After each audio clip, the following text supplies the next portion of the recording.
अस्सलामुअलैकुम, मैं हूं ताबिश मीर और आप इस वक्त मुलाहिज़ा कर रहे हैं स्पोर्ट्स 21। पाकिस्तान बमुकाबला श्रीलंका और यह सीरीज़ इस वक्त जारी है जब पाकिस्तान ने इस वक्त 2-0 से कामयाबी समेट ली है।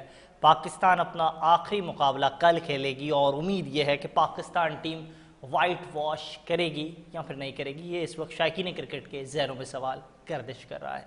लेकिन एक बड़ा सब्र, बड़ा इंतज़ार और उसके बाद पाकिस्तान के किंग और दुनिया क्रिकेट के इस वक्त के किंग तस्वर करने वाले बाबर आजम अपनी फॉर्म में वापस आ गए। इससे ये बात साबित हो गई कि क्लास इज़ परमानेंट और form is temporary. Babar Azam ने 83 इनिंग्स के बाद अपनी 20वीं 100 मुकम्मल कर पाकिस्तान के सईद अनवर का रिकॉर्ड भी बराबर कर दिया। इससे कबल बाबर आजम उन ओडीआई खिलाड़ियों में शुमार किए गए हैं जो 20 सेंचुरियां करने वाले खिलाड़ी हैं। इससे कबल अगर बात की जाए तो हाशिम आमला, जिनका ताल्लुक जनूबी अफ्रीका से था, उन्होंने 108 इनिंग्स के अंदर 20 मुकम्मल किए थे, जबकि भारत के विराट कोहली ने 133 इनिंग्स में 20 मुकम्मल की थी। जबकि कौमी टीम के साबिक कप्तान बाबर आजम ने अब 139 इनिंग्स पर अपनी 20 ओडीआई 100 मुकम्मल की, जिसके साथ अब बाबर आजम 32 करने वाले पाकिस्तान के वो वाहिद खिलाड़ी हैं। पाकिस्तान के लिए शानदार मिजाज बल्लेबाजी का मुजाहरा करने वाले कौमी क्रिकेट टीम के साबिक कप्तान बाबर आजम ने शानदार, धुआंधार और ज़बरदस्त इनिंग के बाद प्रेस कॉन्फ्रेंस की, जहाँ उनसे सवालात हुए। सवालात के दौरान उनसे ये भी सवाल किया गया कि जब आप बैट पैच का सामना कर रहे थे तब आप पर शदीद तनकीद का सामना था, कप्तानी आपके हाथ से चले गई, परफॉर्मेंस ख़राब से ख़राब होती रही, मीडिया ट्रायल का आपको सामना था और सोशल मीडिया पर क्रिटिसिज्म का भी सामना था। इन सब को किस तरीके से फेस किया? बाबर ने क्या कहा, खुद ही मुलाहिज़ा करें। बाबर 2023 अगस्त से लेकर अब तक अगर देखें तो कप्तानी भी गई, टीम से भी ड्रॉप हुए, मीडिया ट्रायल भी हुआ, सोशल मीडिया पे अलग से क्रिटिसिज्म बहुत ज़्यादा होता था, नेगेटिव बातें बहुत होती थी। ये जो दौर था इसमें जो बहुत मनफी बातें जिसमें होती थी, इसको आप क्या असर किया, इस चीज़ ने आपको इग्नोर किया? उसमें कुछ अगर प्लेयर्स का आपको बताएं जिन्होंने आपको काफ़ी सपोर्ट किया और बुरे वक्त में? देखें, एज अ टीम जब भी आप किसी भी टीम के साथ होते हैं तो उसमें जो आपके प्लेयर्स होते हैं वो आपको बैक करते हैं और इसमें मुझे सारे प्लेयर्स ने बैक किया। फ़खर, जिस सबका मैं नाम लूँ, जिसका भी नाम लूँ, हारिस हो गया, रिजवान हो गया, शहीन हो गया, आगा हो गया, इवन के जो यंगस्टर थे, मेरे ख्याल से सैम हो गया, सीबुल्ला हो गया, तो ये उनकी जो कॉन्फिडेंस था या उनका वो बैक करना था, वो मेरे लिए बहुत जो है वो बूस्टअप था। और स्पेशली फैंस, मैंने पहले ही बोला कि फैंस नहीं छोड़ा, बुरे टाइम में भी नहीं छोड़ा और अच्छे टाइम में तो वो हमेशा साथ होते हैं, बुरे टाइम में पता लगता है कौन लोग आपके साथ। बाबर की जो लोग क्रिटिसिज्म करते हैं, हम जैसे जो आप पे तनकीद कर रहे थे आपकी परफॉर्मेंस न होने की वजह से, बारह आपका दिल किया होगा कि कोई एक दिन आए जाके मैं उनको जवाब दूं। आज शायद वो दिन है कि आपने बैट से परफॉर्म किया, उनको कुछ कहना चाहेंगे, कोई जवाब देना चाहेंगे आज? सर 2 साल में नहीं दिया, अभी भी नहीं दूंगा, बेफिक्र रहें आप। मेरा काम है क्रिकेट खेलना और मैं उस पर फोकस है। जो बाहर की चीज़ें हैं वो मेरे हाथ में नहीं है, हर बंदे का अपना पॉइंट ऑफ व्यू है। मेरा काम है ग्राउंड में परफॉर्म करना। और बाबर आजम ने जहां कहा कि इस वक्त वो सिर्फ क्रिकेट खेलने पर ही तवज्जो दे रहे हैं, दूसरी जानब उन्होंने क्रेडिट दिया शाहिद असलम को और मंसूर राना को, और उन्होंने कहा कि जब मुश्किल वक्त था तो उन्होंने बड़ा साथ दिया, एनसीए में बड़ी मेहनत की, जिसकी वजह से अब फॉर्म बहाल हो चुकी है। कौमी क्रिकेट टीम के साबिक कप्तान ने क्या कुछ कहा, मुलाहिज़ा करें। क्रेडिट तो मेरे ख्याल से जितने भी मेरे क्लोज हैं, घर वाले, दोस्त, कोचेस जिनके पास मैं जाता हूँ, स्पेशली शाहिद असलम, उनको जो है वो जो है मंसूर राना, वो भी जो है वो काफ़ी हेल्प करते हैं एज अ बैट्समैन। जो है वो जब भी एनसीए जाते हैं तो वो काफ़ी हेल्प करते हैं। तो ये चीज़ें जो हैं वो है आपको जो आपके जो बचपन से चलते आ रहे हैं आपके साथ, मैं उनके बिल्कुल हाथों में खेला, उनको पता है कि मैं किस तरह और क्या मुझे चीज़ें रिक्वायर्ड होती हैं, तो वो चीज़ें हेल्प मिलती हैं। और बिल्कुल टाइम इजी नहीं गुजरा, बड़ा मुश्किल गुजरा है और इसमें भी अल्लाह का शुक्र अदा किया है। ये चीज़ें एज अ प्लेयर आपके साथ चलती रहती हैं। उसमें सिर्फ ये है कि अपने आप को आपने बैक कैसे करना है। लोग, कोचेस, जो भी है वो आपको सिर्फ बता सकते हैं, उठना आपने ही है। और ये मेरा बिलीव था कि मैं कर सकता हूँ, और बिलीव जो मेरा था कि मैंने पास में भी किए हैं, आगे भी कर सकता हूँ। चीज़ ये मेन फोकस ये मैचेस जिताने हैं, रिकॉर्ड साथ साथ बनते रहेंगे, लेकिन जब आप मैच जिताते हैं तो उसका कॉन्फिडेंस एक डिफरेंट कॉन्फिडेंस होता है। ये कौमी टीम के साबिक कप्तान बाबर आजम थे, जिसकी गुफ्तगू आपने मुलाहिजा की। इस पर मज़ीद भी बात की जाएगी प्रोग्राम के हिस्से में, और हम चाहेंगे कि बाबर आजम जो बैट पैच का सामना कर रहे थे अब उससे बाहर आ चुके हैं, तो दुनिया क्रिकेट में उन अजीम बल्लेबाजों में इनका शुमार अब किया जाने लगा है। तो फिर मज़ीद अजीम बल्लेबाज बनने के लिए वो कौन सा प्रोसेस है जिस पर इन्हें अमल दरामद करना होगा, उस पर मज़ीद बात की जाएगी। लेकिन वक्त है शॉर्ट ब्रेक का, इजाज़त दीजिएगा।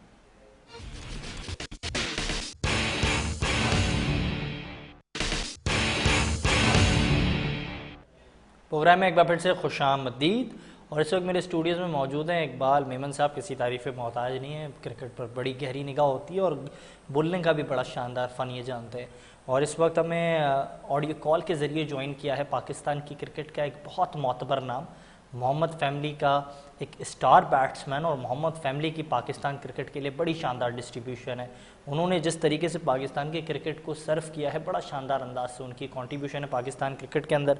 वज़ीर मोहम्मद साहब वो दुनिया से रुखसत कर चुके हैं, लेकिन पाकिस्तान की जो पहली टीम बनी उसका पार्ट जो थे मोहम्मद फैमिली के जो हैं भाई थे, सादिक मोहम्मद साहब के भाई थे जनाब वज़ीर मोहम्मद साहब। अल्लाह उनके दर्जात बुलंद करे, ये हमारी दुआ है, और इस घराने को सब्र जमील अता फरमाए। सबसे पहले बहुत अफसोस हुआ सादिक भाई, हमने देखा कि वज़ीर मोहम्मद साहब जो हैं उनका इंतकाल हुआ। उस वक्त पाकिस्तान और जनूबी अफ्रीका के दरमियान टेस्ट जो है सीरीज़ जारी थी, और ऐसा लग रहा था कि पाकिस्तान टीम जो है हर डे को सेलिब्रेट करती है। आप पिंक शर्ट पहनते हैं, पाकिस्तान के लेजेंड दुनिया से रुखसत हो गए, लेकिन बोर्ड ने जो है उस तरीके से वामली वेलकम और वामली जो है उनके जाने पर कुछ रंज व गम का इजहार नहीं किया। जो आप कहते हैं कि बोर्ड हमेशा से मोहम्मद फैमिली को इग्नोर करता है, ये बात हमने देखी, वाज़ेह हुई। बिल्कुल जी बिल्कुल, बहुत अफसोस हुआ। हालांकि मैंने इकबाल भाई क्या हाल है? अल्लाह का शुक्र है, आप बताएं सब खैरियत है, ठीक ठाक है? Nice to see you. जी जी सर, आप कंटिन्यू करें सादिक साहब। हैं? जी आप कंटिन्यू। मैं यही जानना चाह रहा था कि बड़ा अफसोस की बात थी, ये सारा सिनेरियो था, लेकिन कल बाबर आजम ने जिस अंदाज से बैटिंग की, जिस मयार की बैटिंग की, बड़ा उन्होंने जो है ज़बरदस्त बैटिंग का मुजाहरा किया है। लेकिन जब बड़े बैट्समैन की बात की जाती है, उनमें आपके घराने की बड़ी ज़बरदस्त कॉन्ट्रीब्यूशन है। हनीफ मोहम्मद साहब से लेकर आप तक और फिर शोएब मोहम्मद साहब तक बैटर्स जो है आपके घर से जो है प्रोड्यूस हुए, पाकिस्तान क्रिकेट को मिले। लेकिन मुझे ये बताइएगा, बाबर आजम अब कह रहे हैं तनकीद करने वालों को कोई जवाब नहीं दूंगा, तवज्जो क्रिकेट पर ही होगी। अब आप समझते हैं बाबर आजम जिस फेज में आ गए हैं वो दुनिया के उन बड़े बल्लेबाजों में शुमार किए जाते हैं? जी हाँ बिल्कुल, आई थिंक कि बाबर आजम तो बड़े हाँ इकबाल भाई बोले। जी कंटिन्यू करें। जी कंटिन्यू करें सर। जी मैं आपको सुन रहा हूँ। जी मैं ये कह रहा हूँ कि बाबर आजम अब काफी अच्छा प्लेयर है। वो तो पहले से ही अच्छा, बिल्कुल पहले से ही अच्छा प्लेयर हो रहा था। ये मेरी आवाज वापस बाउंड होके आ रही है। अच्छा, मैं इस बात पर चेक करता हूँ, प्रोडक्शन जो है प्रोडक्शन टीम इस पर काम करिए। अच्छा इकबाल मेमन साहब, आप समझते जिस मयार की बैटिंग बाबर आजम ने की, वो कह रहे हैं कि तनकीद जो है वो तनकीद करने वालों का काम है, मेरा काम खेलना है। उन्होंने कहा मैं खेल पर ज़्यादा तवज्जो दूंगा। आप क्या कहेंगे इस पर? देखिए, उन्होंने बिल्कुल सही बात की, क्योंकि उनकी जो है जो गेम है वो उन्होंने दिखाई, और उनको ज़रूरत नहीं है कि तनकीद के ऊपर जो है वो कोई जवाब दें, क्योंकि उनका फोकस जो है वो अपनी क्रिकेट पे होना चाहिए, और he is one of the best players in the world. तो अगर वो इस तनकीद के चक्कर में पड़ेंगे तो उनका फोकस जो है हट जाएगा। तो जो भी बड़े बड़े खिलाड़ी हैं, जिस तरह सादिक मोहम्मद हैं, मुश्ताक मोहम्मद हैं, हनीफ मोहम्मद हमारे रहे हैं, तो ये बेहतरीन खिलाड़ी थे, ये अपना फोकस रखते थे क्रिकेट पे। और सादिक भाई इस चीज़ को मानेंगे कि हमेशा स्पोर्ट्समैन को अपनी स्पोर्ट्स पे फोकस करना चाहिए, तनकीद पे नहीं। तनकीद तो चलती रहती है, और अभी आप जो है 0 पे आउट हो जाते हैं तो एकदम तनकीद हो जाती है, फिर आप सेंचुरी बना लेते हैं तो फिर आपको लॉरेल्स मिलते हैं। तो क्या है कि you have to be very careful, you do not lose your focus. as soon as you lose your focus, you lose the concentration and आपकी फिर गेम जो है वो खराब हो जाएगी।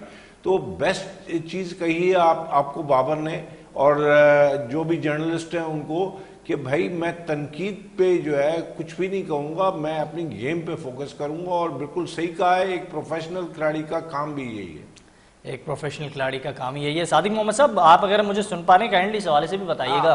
बाबर आजम ने कहा कि 2 साल 2 माह 15 दिन के बाद जो उनकी ये फॉर्म बहाल हुई है, अब वो मैच जिताने पर ज़्यादा फोकस करेंगे बनिस्बतन रिकॉर्ड्स तोड़ने पर। तो आप समझते हैं ये जो अप्रोच उनमें आई है, ये अप्रोच बड़ी बेहतरीन है? क्योंकि हमने देखा बाबर आजम एक अच्छे जो हैं बैटर तो हैं, लेकिन ये कमी हम उनकी बैटिंग में देखते हैं। विराट कोहली को इसके लिए ज़्यादा क्रेडिट दिया जाता है, वो मैच विनिंग परफॉर्मेंस देते हैं। बाबर आजम का क्लास मौजूद है, लेकिन मैच विनिंग परफॉर्मेंस उस तरीके से उनकी नहीं है। जी हाँ, आई थिंक कि बाबर आजम को तो हमेशा टीम में होना चाहिए। बाबर आजम जो है वो एक नेचुरल तरीके से खेलता है और उनके नेचुरल स्ट्रोक्स हैं, उसको ज्यादा जोर लगाने की जरूरत नहीं है। वो बड़ा अच्छा टाइमर ऑफ द बॉल है, जैसे जहीर अब्बास होते थे, यूसुफ योहाना होते थे, मुश्ताक मोहम्मद होते थे।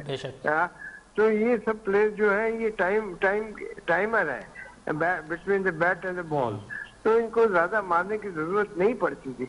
आई थिंक कि बाबर आजम ने जो बयान दिया है कि मैं अब जर्नलिस्ट पे या किसी पे भी अदालत पे मैं वो नहीं दूंगा, तनकीद का स्टेटमेंट नहीं दूंगा, विच इज वेरी राइट। उसका जो जवाब होना चाहिए हमेशा बल्ले से होना चाहिए और अच्छे फॉर्म से होना चाहिए। उसको जिस तरीके से अवाम उसको समझती है, बहुत अच्छा प्लेयर, अवाम पाकिस्तानी अवाम नहीं, दुनिया की जितने भी क्रिकेटर्स हैं, जितने भी क्रिकेट बोर्ड हैं, वो सब बाबर आजम को टॉप लेवल ऑफ बैट्समैन के अंदर काउंट करते हैंगे। तो आई थिंक कि वो है ये पिछले 2-3 साल से उसको नहीं उसका उन्हें सेंचुरी बनाई, मगर वो कम से कम 30-40 रन करके T20 में खास करके वो अच्छा परफॉर्म देता था और वो स्टार्ट अच्छा हो जाता था, जिसकी वजह से टीम आप पिछले जो बाबर आजम जिसने भी खेला है उसमें 30-40 रन भी किए, 0 भी किए हैं। तो वो इसलिए हुए हैं कि मेरे ख्याल से बाबर आजम को बहुत ही प्रेशर के अंदर डाल दिया था कि वो समझते थे कि बाबर आजम हर इनिंग में 100 करे तभी हम उसको मानेंगे। ऐसा कभी भी नहीं होता। जावेद मियांदाद ने भी 124 मैचेस खेले, टेस्ट मैचेस, उसमें भी उसके 24 ही 100 है, उसके 124 100 क्यों नहीं है? तो ये सब चीजें देखी जाए तो हर प्लेयर का टाइम होता है और कभी वो सेंचुरी बनाता है। बाबर आजम के इस परफॉर्मेंस के ऊपर उसने सबको वो कर दिया, सबके मुंह चुप करा दिए और उसने एक अच्छी इनिंग खेल के वो दिया। बिल्कुल बिल्कुल, बेशक आपने बहुत दुरुस्त कहा। हमारे साथ लाइन पे ही रहिएगा। मैं चाहूँगा इकबाल मेमन साहब, जो बात सादिक साहब कह रहे हैं कि वो कह रहे हैं कि ये बाबर आजम की जो सेंचुरी है इसने सबके मुंह बंद करा दिए जो उन पर तनकीद कर रहे थे, लेकिन आप समझते हैं सेंचुरी के बाद जो कॉन्फिडेंस लेवल होगा बाबर आजम का उसमें मजीद इजाफा हुआ होगा? बाबर आजम बड़ी ज़बरदस्त इस वक्त जो बात कर रहे हैं उस कॉन्फिडेंस के साथ जो है अगला मैच खेलेंगे, उनके जो है अब प्लान्स में होगा कि अब अगले मैच में किस तरीके से जो है मोमेंटम को बिल्ड करना है। मैं समझता हूं कि आप बिल्कुल सही कह रहे हैं, लेकिन ये कि एक चीज़ मैं आपको अभी भी कहूँगा, क्योंकि अभी तो सादिक भाई ने जो है हमें मुश्ताक द एवर ग्रेट को याद दिला दिया, यूसुफ योहाना, फिर आपके पास जावेद मियांदाद, जहीर अब्बास, फिर हाशिम आमला जैसे स्टाइलिश प्लेयर्स जो थे, फिर डेविड गावर। तो देखें मैं आपको बताऊं, we are still waiting for Babar to even sublime us more. और ये एग्री करेंगे सादिक भाई कि अभी भी बाबर के अंदर एक लेवल ऊपर और जाना है, क्योंकि अगर if he wants to be as great as Mohammad Yusuf, Javed Miandad, Mohammad Younis, Zaheer Abbas, then he has to lift his game, even for that matter Saeed Anwar.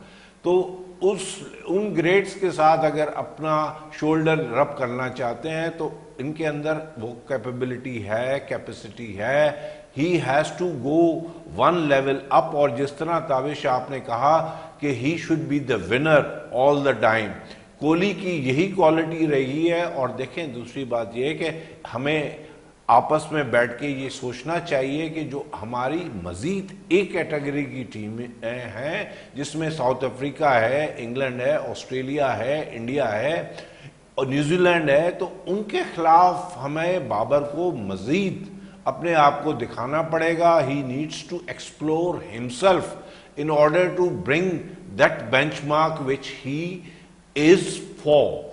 And he is for and he deserve it. And he deserves that. बिल्कुल आपने दुरुस्त फरमाया। अभी तक अच्छा, इस पे मैं जानना चाहूंगा सादिक मोहम्मद साहब, अगर आप हमारे साथ हैं तो मुझे काइंडली ये बताइएगा कि एक बैट पैच का सामना बड़े अरसे से बाबर आजम को था।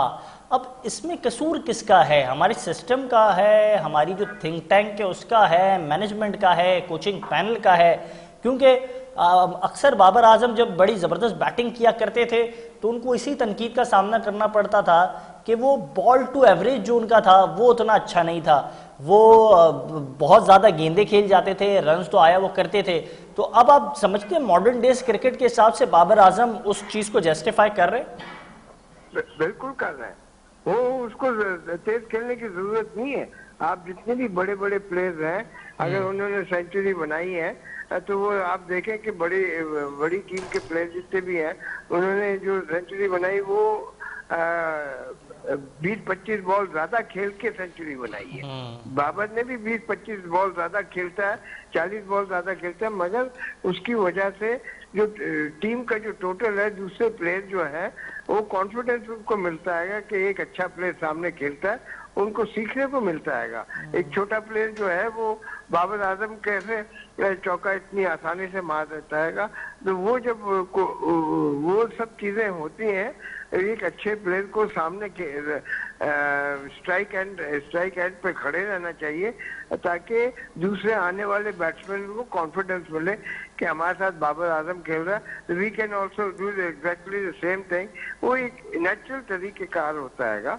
बाबर आजम कभी भी स्लो नहीं खेला। हम हमेशा ये समझते हैं क्योंकि हमारे जो दूसरे प्लेयर हैं वो जल्दी जल्दी आउट हो जाते हैं, तो उसको उस एक एंड को चलते हुए रखना चाहिए ताकि वो फिर टीम के और सिचुएशन के लिहाज से वो खेलता है। तो उसकी 100 जो सेंचुरी है या T20 के अंदर 50 है, वो 40 बॉलों में होती है। तो वो इसलिए होती है कि वो जो सामने वाले प्लेयर हैं वो उसके सामने टेक नहीं सकते। तो जब टेकते नहीं है, जब आपके 5-6 प्लेयर आउट हो जाते हैं या 4-5 प्लेयर आउट हो जाते हैं, तो वो वो उसको 20 ओवर तो कंप्लीट करने हैं ना, या 50 ओवर तो कंप्लीट करने हैं ना। पूरी नंबर ऑफ ओवर्स खेलेंगे तो 170 करेंगे आप, या 300 रन जब करेंगे जब आप 40 ओवर बाबर आजम 35-40 ओवर खेलेगा, वहां पे रहेगा तो होगा। ऐसे नहीं होता है। क्रिकेट इतनी आसान खेल नहीं है, एक बॉल का खेल है। अच्छा, मुझे काइंडली ये भी बताइए सादिक मोहम्मद साहब, मैं आपकी मौजूदगी से ये फ़ायदा उठाना चाहूँगा। आप समझते हैं कि बाबर आजम इस वक्त ओडीआई क्रिकेट के या टेस्ट क्रिकेट के बड़े ज़बरदस्त बैटर हो सकते हैं? T20 में वो जिस तरीके से खेल रहे हैं, जो उन्हें रोल दिया जा रहा है, शायद वो उस रोल के लिए बने हुए नहीं हैं। उन्हें उससे जो है दूरी इख्तियारी कर लेनी चाहिए या रिटायरमेंट का ऐलान कर देना चाहिए T20 फॉर्मेट से। बास क्रिकेट माहिरीन का ये मानना है, आपके नजदीक क्या है? बिल्कुल नहीं। उनको बिल्कुल रिटायरमेंट का ऐलान के तीनों फॉर्मेट में उसको खिलाए। देखें आप, पिछले भी जब बाबर आजम को T20 में से निकाला तो आप देख लें कि उसको उसमें पाकिस्तान टीम ने 170, 165 कितनी दफा बनाए, और बाबर आजम उससे पहले जब था तो 165, 170, 175 बनते थे। तो ये सब चीजें आप रिकॉर्ड निकाल के देखें ना कि बाबर आजम की शुमालियत तीनों फॉर्मेट में होनी चाहिए। अच्छा, मुझे काइंडली ये भी बताइए, इस वक्त जो $1 मिलियन क्वेश्चन है, हाई बर्निंग इशू है, वो ये भी है। एक जानिब पाकिस्तान क्रिकेट बोर्ड सारे शोबों में काम कर रहा है, वो खिलाड़ियों की जो फिटनेस के मामला है उस पर काम कर रहा है, ग्रास रूट लेवल पे काम कर रहा है, अंडर-19 पे काम कर रहा है, अंडर-13, 16, 15 हर जगह काम कर रहा है। लेकिन एक अहम बात, एक अहम मामला, एक अहम मसला वो ये है कि आप जैसे खिलाड़ी जो हैं वो पाकिस्तान क्रिकेट का असासा हैं।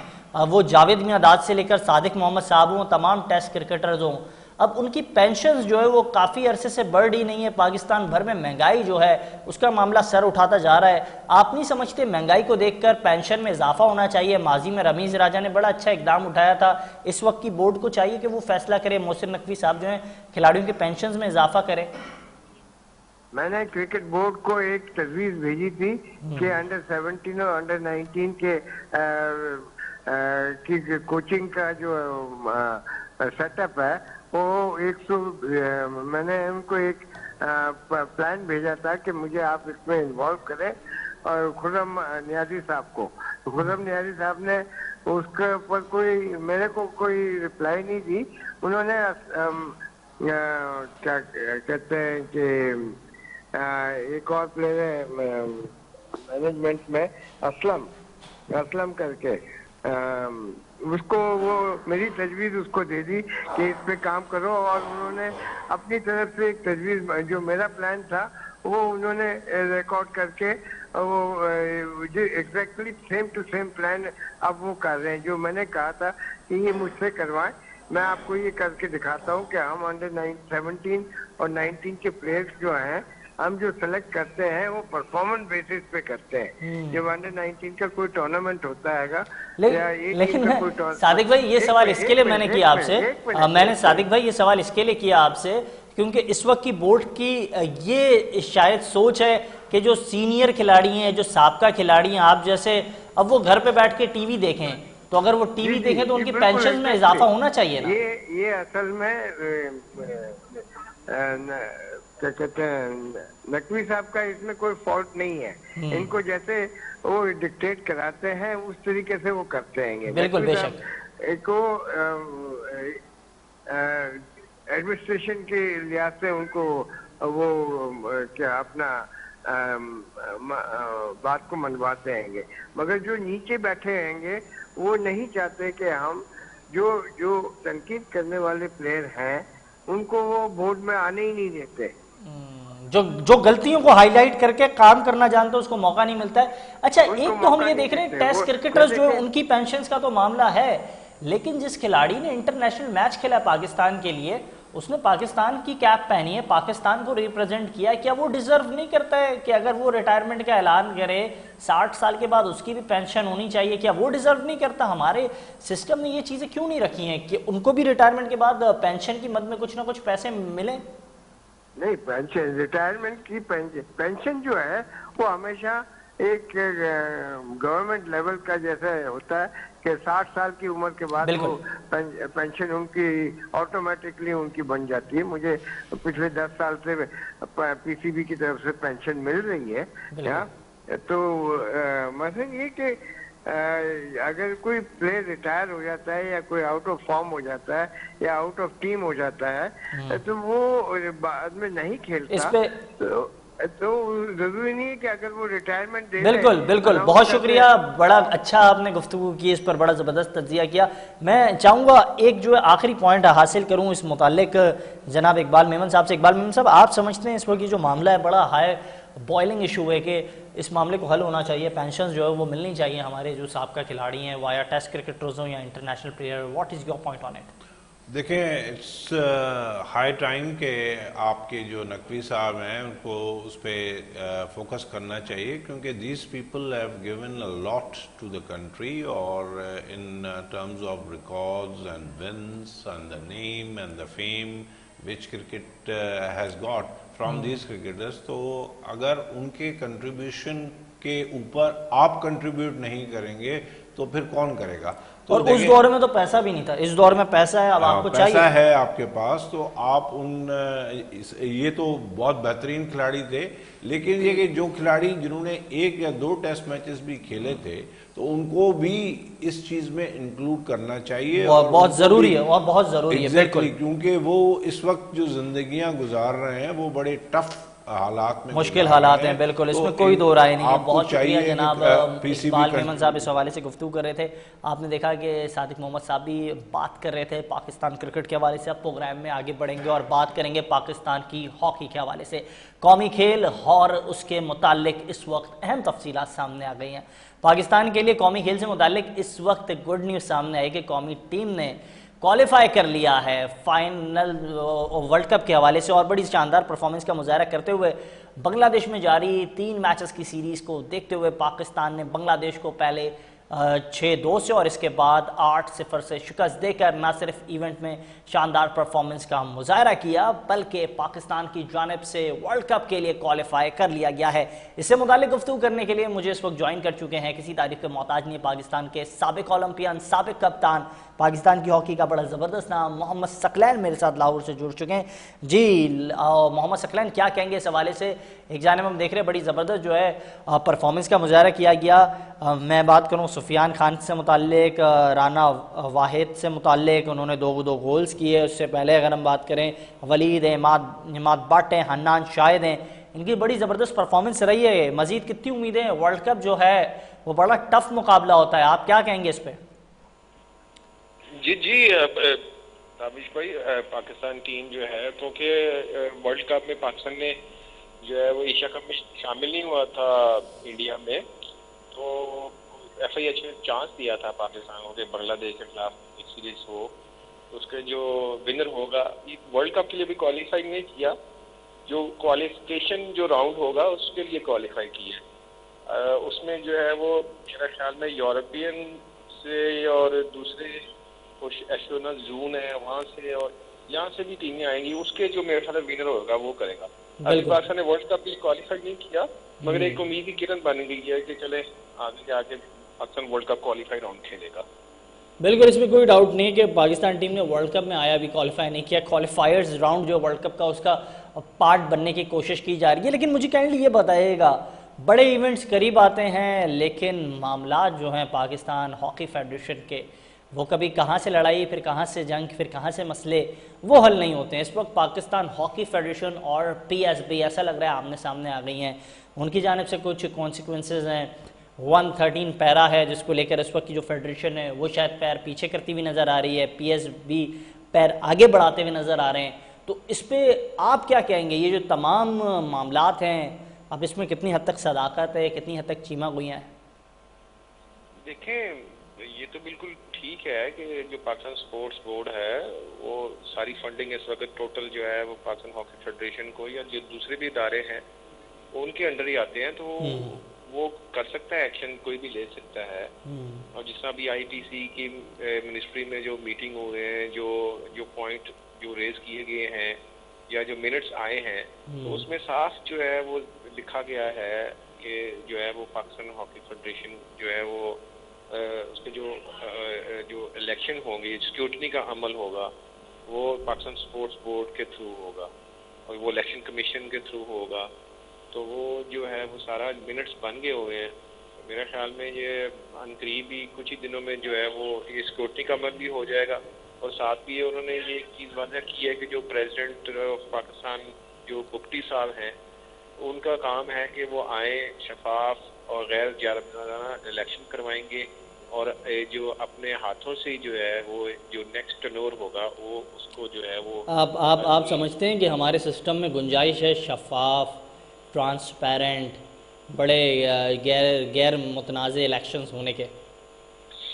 देखें ताबिश भाई, सिस्टम जो है वो के जो मुताबिक ही चलना पड़ता है।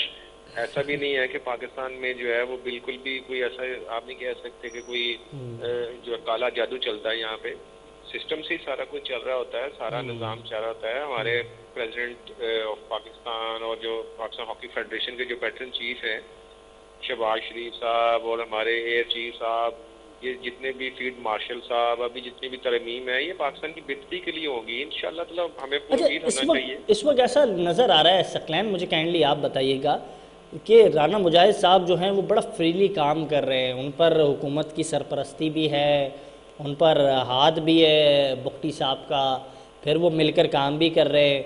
इस सारे सिनेरियोज में बड़ा एतमाद किया हमारी फेडरेशन ने ताहिर जमान साहब पर। फिर अब ये मामला जैसे सीरीज़ के सामने आया तो वो फिर दूर होते हुए दिखाई दिए। अब ये दूरी की क्या वजह है? फिर मेरी गुफ्तगू हुई ताहिर जमान साहब से तो वो कह रहे थे घर में फंक्शन है, इसकी वजह से मसरूफियात हैं। लेकिन आप समझते हैं कि यही वजह है या फिर दूसरा जो मीडिया पे जो खबरें चल रही हैं इसमें कुछ सदाकत है? नहीं, कुछ मिली जुली सी कुछ बातें सुनने में आ रही है, मगर हकीकत यही है कि जो थोड़े से एंग्री थे पाकिस्तान, जो हमारे चीफ कोच साहब थे ताहिर जमान साहब, वो चाह रहे थे कि प्लेयर्स जो है वो 30 से पहले आए। देखें अभी हम इतने प्लेयरों को तो इतने ज्यादा जो है वो फंडिंग करते नहीं है, उनको टिकटें देते नहीं है, या आप खुद उनको टिकट दें कि वो एक जर्मनी में बैठे हुए हैं, राना भाई की वो वहाँ पे खेल रहे थे या मात खेल रहे थे इंग्लैंड में, तो खाली 4-4 लाख का टिकट है, आप 20,000 रुपये पर डे प्लेयरों को देते हैं, ठीक है। तो वो अगर वहाँ पे लीग खत्म करते हैं तो उन्हीं की टिकट के थ्रू आए थे 2-3 दिन में, तो कुछ इतना करना चाहिए, थोड़ा सा रियलिस्टिक होना चाहिए, इतना ज़्यादा सख्त नहीं होना चाहिए, क्योंकि आपके ये सामने इतनी बड़ा जो है वो अचीवमेंट नहीं थी कि हाँ ओलंपिक्स गेम हो रही हो या वर्ल्ड कप को ऐसा मेगा हो, तो बंदा कहता भी है कि इतना अभी इतना वो 8-8 10 गोलों की टीम थी बांग्लादेश की, तो उसके लिए अभी इतना ज़्यादा सख्त जो है वो उनको स्टांस नहीं लेना चाहिए था। और इसके अलावा और भी जो है वो सुनने में आ रहा है कि वो कुछ प्लेयर मुबशर है और कोई ऐसे प्लेयर जो लीग खेल रहे हैं, वो इंग्लैंड में खेल रहे हैं, कुछ और लीगें खेल रहे हैं, उनको भी अब बकर हैं, उनको इंडक्ट करना चाह रहे हैं टीम में। तो देखें कोई डोमेस्टिक स्ट्रक्चर होता है, कोई सिस्टम होता है। ये आप राना मुजाहिद साहब की बात कर रहे हैं, ठीक है। आप देखें कि मुझे ऑलमोस्ट जो है वो मैं 2010 में हॉकी छोड़ी, 15 साल हो गए मुझे हॉकी छोड़ी, आज तक इन्होंने कभी गोल कीपिंग कैंप नहीं लगाया, आज तक इन्होंने कभी सोहेलाबाद के बाद स्पेशलिस्ट जो है वो पेनल्टी कॉर्नर का कभी भी नहीं ढूंढा, ना ही पाकिस्तान के पास अभी तक आया। तो नहीं, हमारे सिस्टम का क्या ये मामला है कि वो उन खिलाड़ियों को इज्जत क्यों नहीं दे पाती जो खिलाड़ी डिज़र्व करते हैं? वो सोहेल अब्बास हों, जो दीगर नाम आपने लिए, उनको उस तरीके से जस्टिफाई क्यों नहीं कर पाती? क्योंकि मैंने एक इंटरव्यू सुना राना मुजाहिद का, जिससे ये वाज़ेह हो रहा था शायद उनके पास प्लान भी मौजूद है, ताहिर जमान नहीं होंगे, there will be someone else. तो वो someone else, why someone else, जब ताहिर जमान की परफॉर्मेंस जो है वो शायद इतनी बुरी नहीं है? नहीं, वो ताहिर भाई एक मंजे हुए जो है वो कोच हैं, और दुनिया में उनका एक अच्छा कोचिंग एक्सपीरियंस भी है, मगर ये है कि देखे ये हमारी बदकिस्मती है कि हमें जो भी कोच आता है उसको पूरा टाइम नहीं देते। आपको एक कोच को जो है वो टाइम देना चाहिए। लेकिन शायद ऑकमैन को पूरा टाइम मिला था। देखिए ऑर्ड्समैन को भी पूरा टाइम नहीं मिला, वो भी छोड़ के चला गया एंड पे। आपको कम ठीक है सर, वो छोड़ के गए, फिर उन्होंने तो केस कर दिया था। देखिए मैं आपको ताबिश में आपको बताता हूँ, जो आप स्ट्रक्चर सिस्टम की बात कर रहे थे ना, जो जर्मनी की जो फुटबॉल टीम है उन्होंने 1907 के बाद ये लास्ट ईयर जो है वो कोच को सैक किया कि 100 और तकरीबन कोई 20 साल के बाद जो है वो सैक किया कि उन्होंने 4 गोल जो है वो खा लिए। इसमें कोई डाउट नहीं है कि ये सारी चीज़ें हुई, लेकिन इस वक्त क्योंकि एक अहम मामला है और ऐसा तासुर सामने आ रहा है कि पाकिस्तान हॉकी फेडरेशन और पीएसबी जो है वो आमने सामने आ चुके हैं। आया ये हल क्या होगा? कौमी खेल जो है वो अपने उस उरूज पर कब पहुंचेगा जो माजी में हम देखते थे, या फिर वो गम माजी ही रह जाएगा पाकिस्तान का? इसी के साथ प्रोग्राम को इख्तिताम करेंगे। मेरे पार्ट थे जनाब मोहम्मद सकलैन साहब, बहुत शुक्रिया, आपने टाइम निकाला, कीमती वक्त दिया और हमारे प्रोग्राम का पार्ट बने। इसी के साथ इजाज़त दीजिएगा, अल्लाह हाफिज़।